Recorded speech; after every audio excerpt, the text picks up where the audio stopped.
Olá, eu sou a professora Renata Vigé e a unidade 2 de Filologia Geral, a gente vai conversar sobre sistema digestório e sistema renal urinário. Começando pelo sistema a gente entende que o sistema com função é absorver partículas de nutrientes que nós obtivemos a partir da alimentação. Então, é um trato regular que vai desde a boca até a regional, onde vai modificando de acordo com a função de cada tecido e com a estrutura molecular e com a estrutura bioquímica de cada nutriente. Então, a gente conta com todo o aparato digestório e as anexas que são o fígado e o pâncreas. Então, para a gente ter um sistema funcional, para que ele possa exercer sua função da melhor forma possível, ele precisa a gente precisa levar em algumas considerações que, por exemplo, eu preciso ter a movimentação do trato adequada ao longo de todo o sistema. O que seria isso? O sistema ele conta com uma musculatura lisa, ou seja, de comando involuntário, que impulsiona todo o alimento a partir do esôfago até a regional, de forma lenta, compassada, para que o alimento passe o tempo que precisa passar dentro da estrutura em questão, para ter uma melhor absorção, melhor integração dos nutrientes. Então, essa movimentação ela faz parte do sistema nervoso autônomo, parasimpático principalmente, que controla a velocidade. Então, quanto maior a velocidade, menor a absorção de nutrientes. Quanto menor a velocidade de peristaltismo, o movimento da musculatura, maior a absorção de toxinas, porque em determinado momento o alimento já não oferece mais poder nutritivo, então passa a ser tóxico. Para o sistema funcionar de forma adequada, a gente precisa ter a seleção de soluções digestivas, como a saliva, que contém enzimas, a saliva ou suco pancreático, que também contém enzimas, a bile também é considerada uma solução digestiva, a absorção adequada de água também precisa estar presente para que o sistema corra de forma fisiológica dentro da normalidade, e a vascularização preservada. Por que preciso ter vasos suprindo todo o trato gastrointestinal? Porque é através dessa nutrição, desse suporte vascular, é que as moléculas vão passar do trato digestório para o vaso, nutrindo todo o corpo, e as toxinas também, vai haver uma troca. Além disso, o sangue, a vascularização nesse tecido permite que o músculo tenha energia para funcionar e garantir o peristaltismo funcional. Então, além de todos esses fatores, um outro fator que precisa estar intacto, funcional para o sistema inteiro funcionar bem é o controle nervoso central. Se houver alguma lesão no sistema nervoso autônomo, uma lesão medular, os movimentos peristálticos podem ficar comprometidos, o movimento de mastigação. Então, todo o conjunto desses 5 fatores colabora para que o sistema digestório funcione da melhor forma possível, garantindo assim a nutrição e hidratação mais eficiente. Então, a gente tem, anatomicamente falando, a gente tem a boca, que tem glândulas salivares, a faringe, o esôfago, estômago, a transição entre o estômago e a primeira porção do intestino delgado é o duodeno, né, composto por um esfíncter, que é uma musculatura que controla a quantidade de eliminação do estômago. No intestino grosso ainda eu tenho o jejum no ilho, a transição e o intestino delgado e o intestino grosso é o seco, onde está localizado o apêndice. Aí eu tenho o cólon ascendente, o cólon transverso, o cólon descendente, que é o intestino grosso, o reto sigmoide, ampola retal, reto e ano. Então, todas as estruturas, em cada altura do intestino, eu tenho algum evento bioquímico, algum evento muscular acontecendo de forma específica. Então, conhecer a anatomia desse sistema é muito importante para a gente saber o que é absorvido em qual altura do trato gastrointestinal. Além de ter aquelas funções que eu comentei, a gente tem que prestar atenção que todo o trato ele funciona de forma coordenada, garante então a motilidade, a secreção de substâncias no trato para ajudar a degradação de algumas moléculas, gestão, absorção e excreção. Tudo isso faz parte da fisiologia do sistema. E quando eu falo absorção, a gente tem que tomar muito cuidado com esse termo, porque ele é um termo, às vezes, usado de forma errada. A absorção, ela compreende as etapas de transição de uma molécula por barreiras biológicas até atingir a corrente circulatória. Ou seja, se uma molécula não atingiu a corrente circulatória, eu não posso dizer que ela foi absorvida. Então, esse é um termo que a gente precisa tomar bastante cuidado, e aqui no digestório já é o primeiro contato que a gente tem que ter com esse tipo de terminologia. O início da digestão começa com a mastigação, então a gente precisa de uma salivação para homogeneizar e ficar o bolo alimentar na boca, a língua que serve para movimentar o alimento para que seja mastigado por todos os dentes, e a própria mastigação coordenada por músculos da face, que garante que o alimento chegue no estômago já com uma digestão mecânica prévia. E essa digestão mecânica vai determinar o tempo que o alimento vai passar no estômago. Quanto maior for o tempo de mastigação, mais rápido chega o alimento no estômago e melhor fica a degradação química pelo ácido que contém no estômago. Então, o reflexo de mastigação, e eu digo que é reflexo porque quando nós nascemos, nós sabemos mastigar. Então, tudo que é inserido no nosso boca, a gente faz um movimento involuntário de mastigação.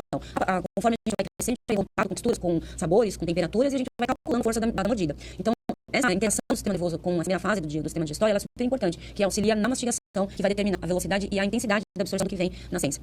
A saliva ela é composta por algumas substâncias de pH controlado e é secretada por glândulas localizadas na face, que são a parótida, a submandibular e a sublingual, onde cada glândula compõe uma parte da saliva, e temos aí na saliva já a presença da primeira enzima digestiva, que é a alfa-amilase, ou amilase salivar, ou pitialina. Então, tem os 3 nomes, mas é a mesma coisa, é uma enzima específica para a degradação de amido, que está presente nos aminoácidos.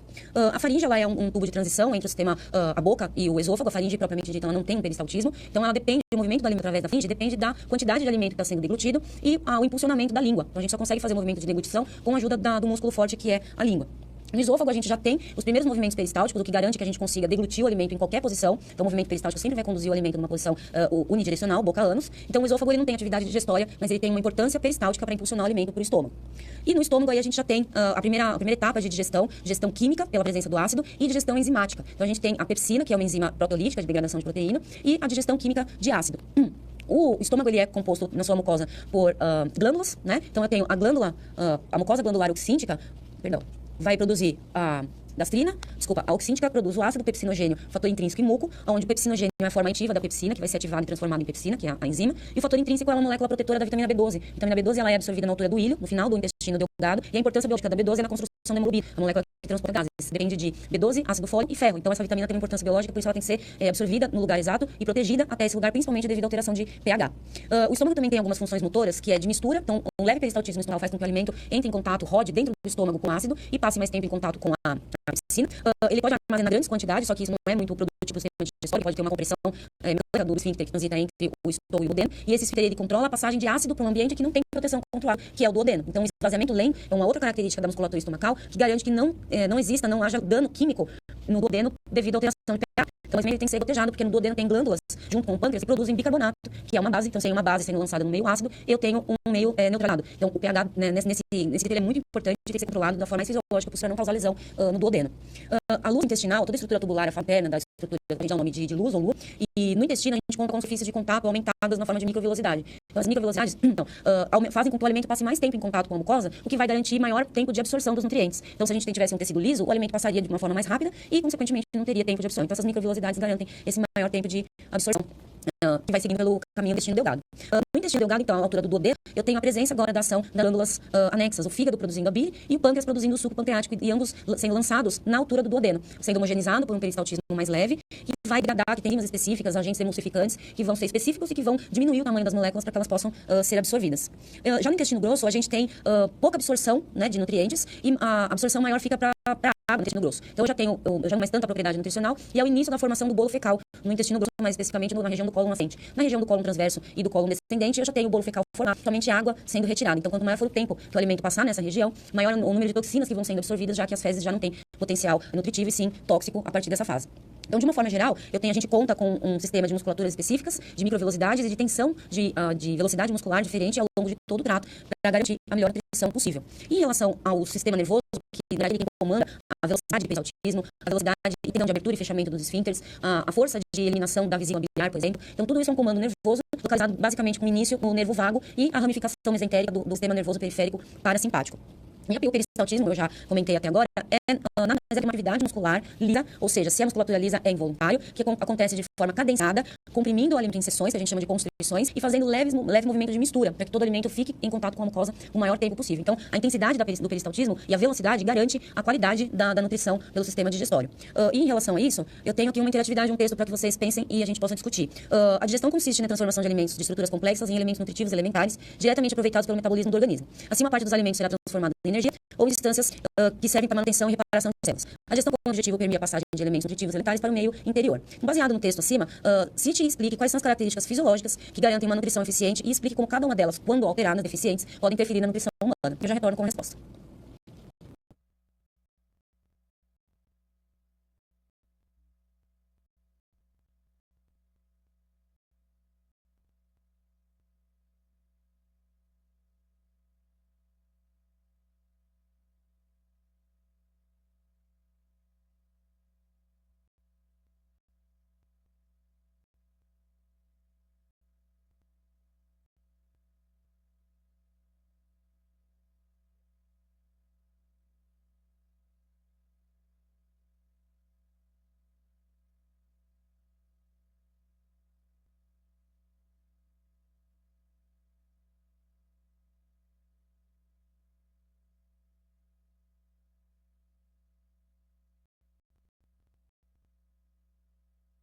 Bom, pessoal, a resposta para a questão que eu deixei está relacionada àqueles quesitos que eu comentei no início, que está relacionado à alimentação. Então, quanto melhor, mais eficiente for a movimentação, mais eficiente vai a absorção de nutrientes. A secreção de soluções digestivas que umidificam, alteram o pH, ativam enzimas, tem que estar preservada, que isso vai desde a saliva até o final do trato. A absorção de água tem que estar de maneira mais fisiológica possível, para que as fezes tenham emoliência para poder ser eliminadas. E a vascularização preservada, que garante não só uma absorção eficiente, como uma nutrição da musculatura lisa, para que a musculatura possa trabalhar de forma eficiente.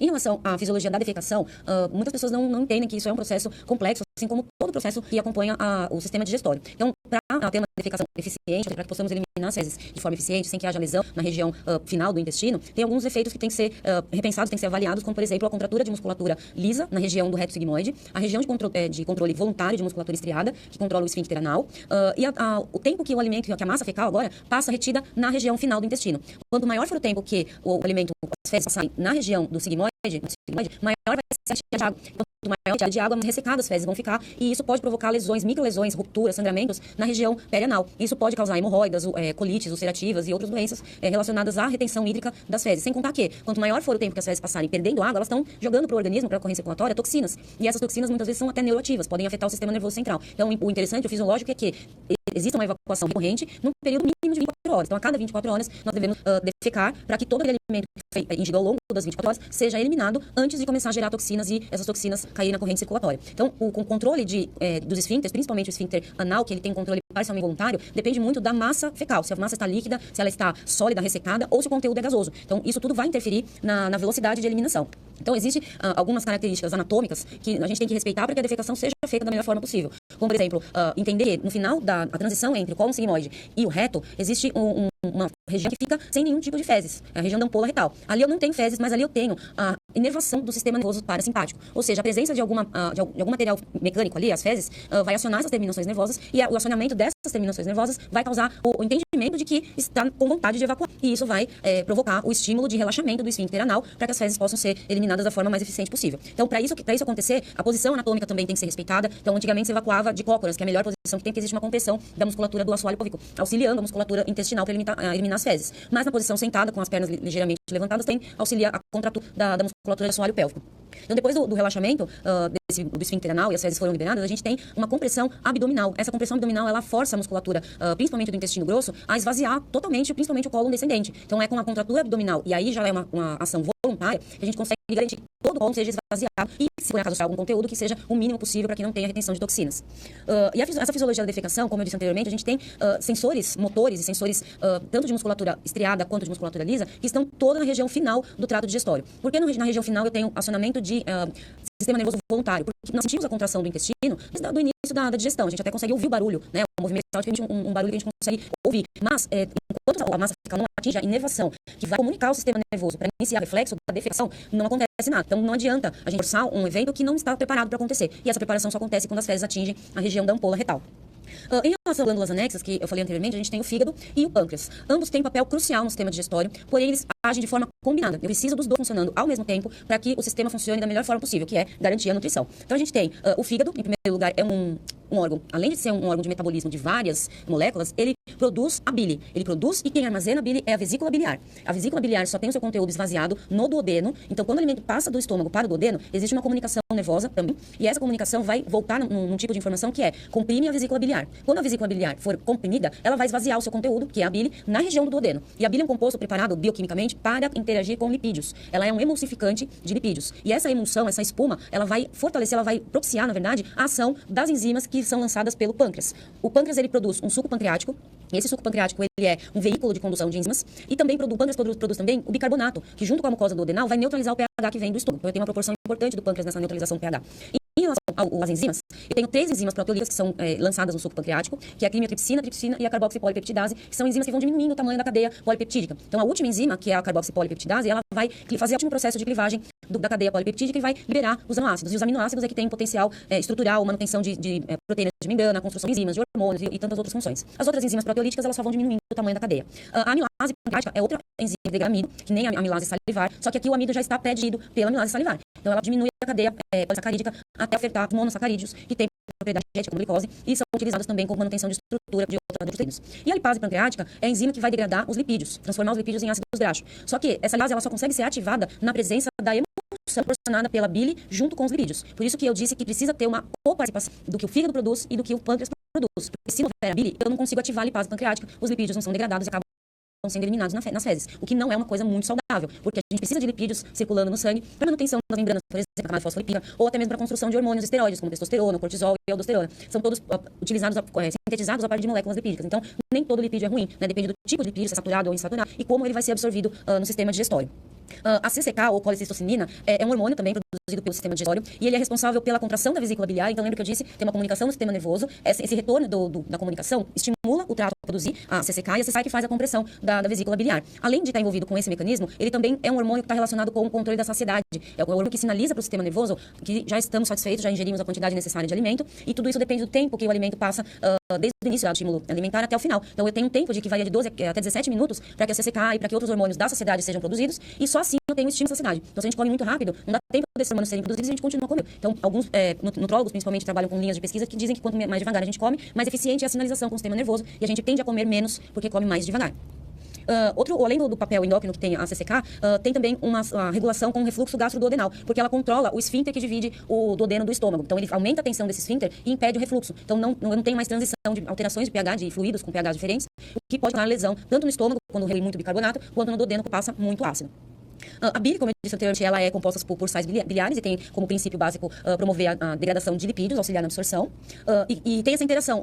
Muitos alunos às vezes perguntam por que quem não tem a vesícula tem que tomar cuidado com a ingestão de lipídios. Porque o fígado continua produzindo a bile, só que fica gotejando a bile dentro do duodeno. Não tem um armazenamento eficiente. Então, o metabolismo de lipídio fica alterado porque não tem quantidade de bile, mas tem a bile ainda sendo formada. Então, a pessoa que não tem a vesícula tem que comer pouca gordura, e se por acaso for comer muita gordura, vai perceber que vai provocar uma diarreia, porque não tem essa degradação, essa interação da bile com os lipídios. A estrutura química dos lipídios, de uma forma geral, vai sofrer a interação da lipase. Na ligação, pode separar e provocar a liberação de ácido graxo e água. Então, é uma ligação reversível que pode ir mediada por enzima lipase, sempre lembrando que a enzima é ativada na presença da emulsão. A digestão de carboidratos fica a conta da amilase salivar e da amilase pancreática, sempre lembrando que o carboidrato é uma cadeia grande de polissacarídeo, e as amilases vão diminuindo o tamanho das cadeias até que a gente chega num monossacarídeo. E o monossacarídeo por si só não é uma unidade energética. Ele entra na célula através do auxílio da insulina e faz o ciclo de Krebs rodar e gerar ATP. ATP é a unidade energética, não a glicose, mas se não houver glicose, não tem geração de ATP. Então, atenção para essas nomenclaturas e sempre pensar que a glicose é um veículo, é a força motriz para a geração de energia celular, que é o ATP. Em relação a isso, eu trago mais uma questão para vocês, e que fala assim: o estômago é um lugar de passagem muito importante para uma gestão de qualidade. O tempo varia muito conforme a qualidade da comida ingerida na primeira fase digestiva bucal. O ácido clorídrico dilacera as fibras musculares dos derivados de carne e rompe as coberturas celulósicas dos vegetais. A pepsina rompe as paredes celulares dos pedaços de carne. E sobre a secreção, que é a produção do ácido clorídrico, explique o papel da anidrase carbônica nesse contexto, e eu já volto com a resposta.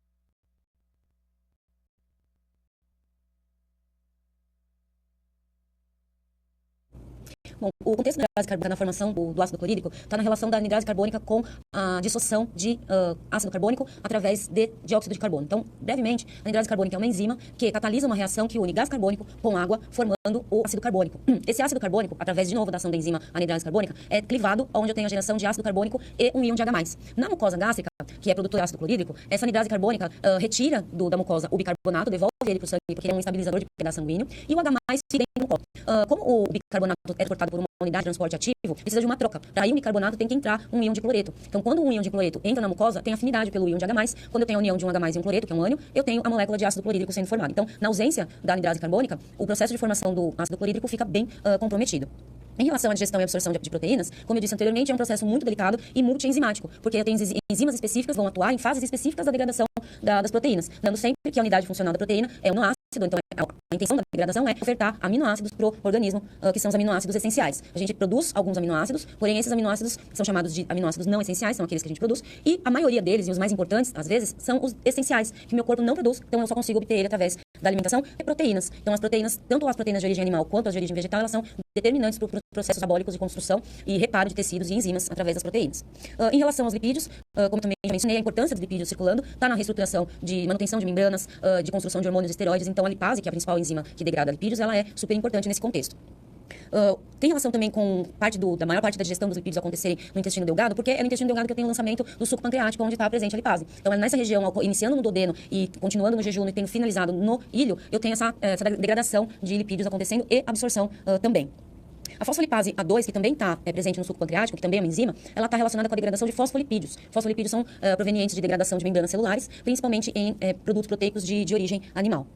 E a absorção de lipídio, ela demanda uma série de fatores intrínsecos, só da digestão de lipídios mesmo, porque, como se a gente lembrar, a composição das células é uma bicamada fosfolipídica. Um tecido é uma reunião de células com a mesma função, então a mucosa intestinal ela é composta por camadas lipídicas. Então, o controle de trânsito dos lipídios tem que ser muito ajustado, porque o lipídio tem transporte livre pelas membranas, pela solubilidade compatível. Então, tem que haver um controle muito minucioso do transporte dos lipídios através da membrana, e isso fica esse critério fica através da ação dos sais biliares, em biotransformar em quilomicrons e depois biotransformar novamente em outras estruturas baseadas em lipídios, como, por exemplo, os triacilgliceróis e o moléculas de colesterol, por exemplo. Em relação à absorção de lipídios, a gente conclui aqui o sistema digestório e começamos o sistema renal e urinário. Por que eu falo renal e urinário? Porque o renal é a parte morfológica, fisiológica do rim, e o urinário compreende todas as estruturas anatômicas que vão conduzir a urina formada através dos ureteres até a bexiga, que é um órgão de armazenamento da urina e sinalização nervosa para que nós possamos esvaziar a bexiga, e a uretra, que é o mecanismo de comunicação com o meio externo e eliminação do que o rim fez. Então, eu tenho o sistema renal, que além de fazer a urina, ele tem um comprometimento muito grande com o sistema endócrino na produção de hormônios, como, por exemplo, a eritropoetina, é um hormônio que ajuda a diferenciar as células vermelhas do sangue. Eu tenho a produção renal de hormônio como a renina, que vai ajudar na regulação da pressão arterial. Então, o rim não é só um órgão de filtrado e de eliminação, ele tem uma participação em múltiplos órgãos. Mas o que a gente destaca aqui no rim, na morfologia do rim, é o posicionamento da estrutura, que é a unidade funcional do rim, que é o néfron, que a gente já vai falar sobre ele. Ele é uma estrutura tubular, contorcida, e que seleciona o que vai ser filtrado e o que vai ser reabsorvido. Nem tudo que chega no rim tem que ser eliminado do corpo, muito pelo contrário, algumas coisas são muito importantes, então elas têm que ser reabsorvidas. Então, o rim ele faz essa seleção do que tem que ser eliminado e o que tem que ser reabsorvido.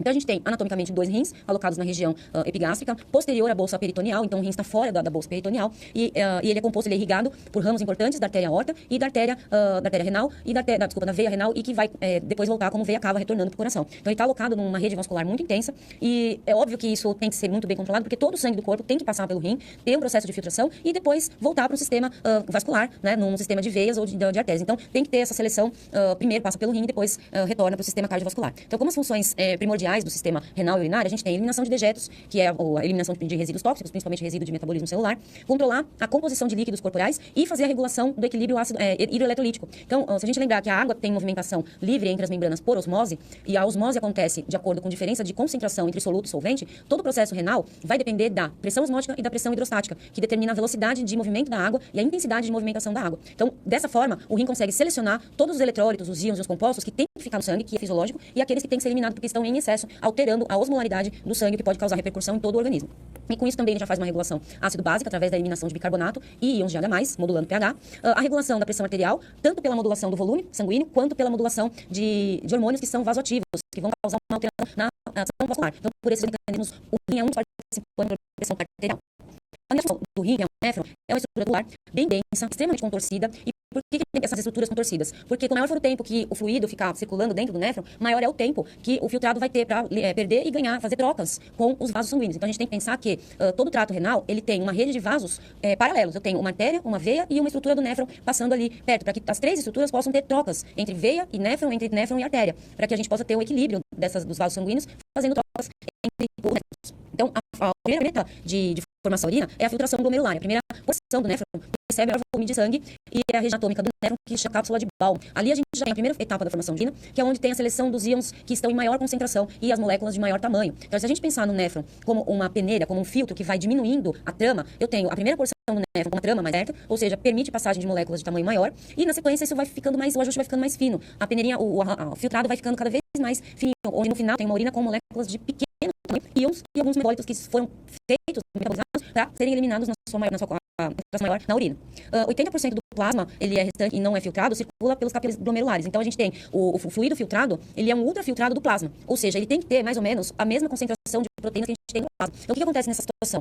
Como é a primeira etapa de filtração, de formação na urina, o parâmetro de determinação se o filtrado continua seguindo pelo néfron é ter essa equivalência entre concentração de proteína. Se eu tiver a mesma concentração de proteína no plasma, tanto da veia quanto da artéria e no néfron, é sinal de que está tudo em homeostase, está tudo em equilíbrio, então o fluido continua na próxima seção do néfron, que vai ser o túbulo contorcido proximal. Nos túbulos, o que a gente tem de mais importante é que os resíduos metabolizados como ureia, creatinina, ácido úrico e urato, eles não são reabsorvidos, eles são 100% eliminados na urina. A ureia e o ácido úrico, eles são parâmetros de função renal porque eles são resíduos de metabolismo de carne, de proteína. Então, eles são tóxicos para o organismo e eles são, na sua maioria, eliminados pelo rim e parte também pelo suor. Só que, como eles são ritos de metabolismo de digestão, eles são flutuantes, eles variam de acordo com a alimentação. Agora, o único metabólito que tem exclusividade na ferição de uma função renal é a creatinina. A creatinina, ela tem produção constante porque ela é um resíduo de metabolismo muscular esquelético. Então, todos esses resíduos, eles são eliminados preferencialmente pelo rim por causa da sua hidrossolubilidade. Agora, as moléculas que não são eliminadas pelo rim são sódio, cloreto, bicarbonato, aminoácidos, glicose, que são 100% reabsorvidos, que são moléculas que nós compreendemos que têm uma importância biológica muito grande. O sódio, o cloreto, por exemplo, na manutenção das bombas de sódio e potássio e no equilíbrio osmótico também, porque são moléculas extremamente osmoticamente ativas. A outra etapa de formação da urina, que é a reabsorção, eu tenho ali algumas moléculas que foram lançadas para o néfron, elas voltam para a corrente circulatória, porque elas precisam ainda passar por um processo de biotransformação e para atingir um tamanho, uma solubilidade diferenciada e assim pode seguir o caminho na formação de urina. No túbulo contorcido proximal, que é a próxima etapa depois da filtração glomerular, a gente tem a reabsorção de potássio. Potássio é um íon que é muito importante para a manutenção das estruturas celulares e a gente não tem muito potássio sendo absorvido de forma ativa no sangue. Então, ele é um íon que precisa de uma absorção mais cuidadosa. Então, nessa região aqui, eu tenho reabsorção de potássio, na região do glomérulo, do túbulo proximal, contorcido proximal. Além do potássio, eu já tenho também a interação de íons como o sódio, alguns aminoácidos e glicose. Então, dá para perceber que conforme a gente vai se distanciando do glomérulo e a gente está se aproximando das etapas mais finais do néfron, a seletividade vai aumentando para cada tipo de íon que vai sendo formado. O sódio, na segunda metade, ele não é reabsorvido, junto com o cloreto, que também é um ânion. Então, a gente tem que pensar na movimentação dos líquidos pelo rim, como sempre levando em consideração a osmolaridade. A osmolaridade que vai ditar o ritmo de absorção, o ritmo de transporte, de movimentação da água. Então, se a água está membrana de forma livre entre o meio hipotônico e hipertônico, ela vai transportar os eletrólitos. E esse transporte de eletrólito é que vai mudando de acordo com a altura do néfron. Então, quando a gente chega, termina o túbulo proximal, já tem a de Henle. A Henle é essa aqui, é por uma fase descendente e uma fase ascendente, onde também existe seletividade de uns íons que são absorvidos. Então, a gente tem o descendente fino não absorve cloreto de sódio. Ele continua na unidade nefrótica, ele não cai na corrente circulatória. O ascendente, por exemplo, ele é impermeável à água. Então, mais uma vez, eu reforço essa seletividade de cada estrutura do néfron na participação da formação de urina. Então, a gente tem o elemento-chave de reabsorção do soluto na alça de Henle é a bomba de sódio potássio ou sódio potássio epitase. É o mesmo nome. Então, a gente precisa pensar nessa seletividade e tem no movimento osmótico e nos movimentos ativos consumindo energia da estrutura do néfron. Ele é altamente permeável à água, que é reabsorvida de forma passiva devido à osmose e por diferença de gradiente osmótico. Então, no final da alça de Henle, já caindo no túbulo contorcido distal, perdão, a gente já tem um aumento de seletividade. No túbulo contorcido distal e no túbulo coletor, eu já não tenho mais tanta alteração na concentração iônica. À medida que, ao chegar no túbulo contorcido distal, ele vai fazer a última seleção e vai direcionar o filtrado para o túbulo coletor. E esse túbulo coletor ele vai desembocar no ureter e assim encaminhar a urina em direção à bexiga. A última reabsorção fica do cloreto de sódio de novo e o potássio e as células ativas tomam uma atividade maior para os íons de bicarbonato e para os íons de H+, que são extremamente regulador do pH. Por isso que a urina da gente tem um pH levemente alcalino, 7,8, 7,9, é justamente pela eliminação de bicarbonato na urina. Células deixam o potássio passar por difusão passiva, ou seja, o transporte que não consome energia, e também o potássio ele é capturado pela bomba de sódio através de um transporte ativo. Então, quando o rim chega nessa fase do ducto coletor, ele já está eliminando a urina via ureter, bexiga e assim para fora do organismo. Uma outra função dos rins, através do controle de vasoconstrição e de modulação do volume corporal, é o sistema renina-angiotensina-aldosterona. Funciona mais ou menos da seguinte maneira. Em casos de hipopressão arterial, os rins detectam alterações na pressão arterial, quando ela está abaixo dos valores fisiológicos, e aí ele secreta a renina. A renina ela é um hormônio que vai ter atividade no fígado, e no fígado a gente tem uma substância que ela é inativa. Essa substância inativa, na presença da renina, temos uma conversão. Tem o angiotensinogênio sendo convertido em angiotensina 1, isso lá no fígado.